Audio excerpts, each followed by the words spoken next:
Alright guys, I wanted to throw together a quick video on how to set static ignition timing. This is going to be on a CB550. It's the exact same for a CB750 and a lot of other Hondas as well. So this is static ignition timing, meaning the bike is not running. So it's good to set this before, if you just did a rebuild or you just got a bike and you're not sure of how well it runs or anything. Maybe it was somewhat taken apart when you bought it. Whatever it is, if you want to set the ignition timing when the bike isn't running, this is how you can do it. So there are a couple tools you're going to need. I like to have two different size Phillips screwdrivers. One larger one for these two outside bolts, one a little bit smaller for the Phillips screws on the actual timing plate itself. A test light, which is a couple of dollars from the parts store and is definitely something worth everyone having in their garage.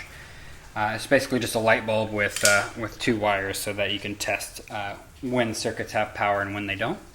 Then the optional tool is a 24 millimeter socket and wrench to turn the crank. You can use the Kickstarter to turn it, and some people prefer doing it that way. I use the socket just because it's a little bit easier for me. So it's kind of that one's optional, but at least the two Phillips and the test light are what you're definitely going to need. So first step we're going to do is just pull off this outside cover.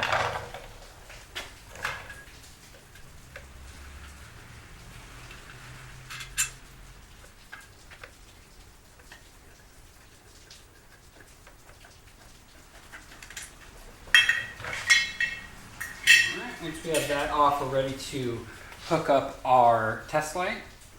So how this works is there's the big outside plate that can be adjusted, and that's for adjusting the timing on cylinder number 1 and cylinder number 4 because those fire at the same time. There's this little plate here on the side that also has two screws to loosen it and adjust it, and those are for cylinders number 2 and number 3. So 1 and 4 and 2 and 3 get adjusted together. That's because, like I said, they fire at the same time. So what we're going to want to do is set number 1 and number 4 first, then we'll move on to setting number 2 and number 3, because if you do number 2 and number 3 first, then you adjust number 1, it can throw it off. So just do number 1 and number 4 first, which is going to be this blue wire here on the left side. So what we're going to do is just ground this. I like to just stick it right in the same hole that the big Phillips screw just came out of. Just take your alligator clip and just clip it to that screw on the other side. So once you have those clipped, we're going to turn on the ignition of the bike, so there's actually power running through here. And mine happened to light up already. So what it is that actually lights up when the timing marks just come into alignment. So I'm going to spin this around a little bit and give you a scenario of what it looks like. So it should turn off here in a second. Boom, there it goes. So that's off now. So we'll keep going around until this just turns on. So that just turned on. So I'll throw a little picture on the screen because it's really hard to get it to focus inside this hole. But what I'm looking at is inside this hole, there's a little mark on the crankcase itself. Then there's a little 1-4. It's 2 lines, TF 1-4. And what I'm trying to do is make sure that the little dash mark, and like I said, I'll have a picture up here, the little dash mark in between the T and the F is lined up perfectly with the little notch on the crankcase itself.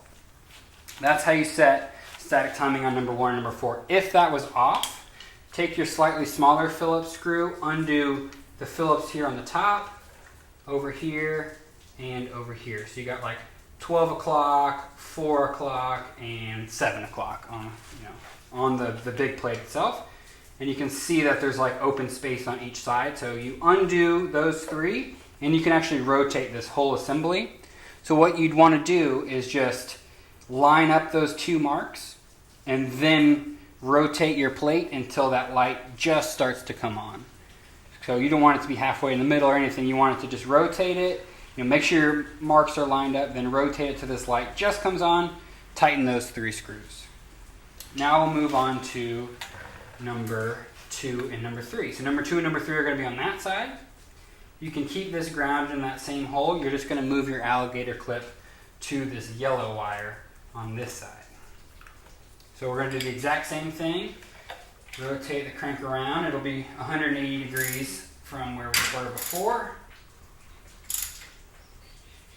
Until your light just comes on. Right there. So light just came on. Let me double check here.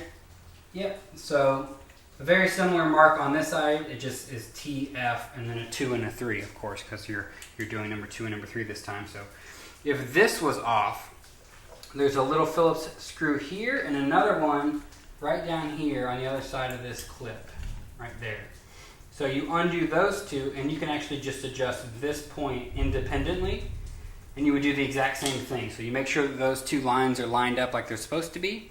Then you adjust just that plate to make sure that this light just comes on when that plate is right in the right position. Then tighten down those two Phillips screws.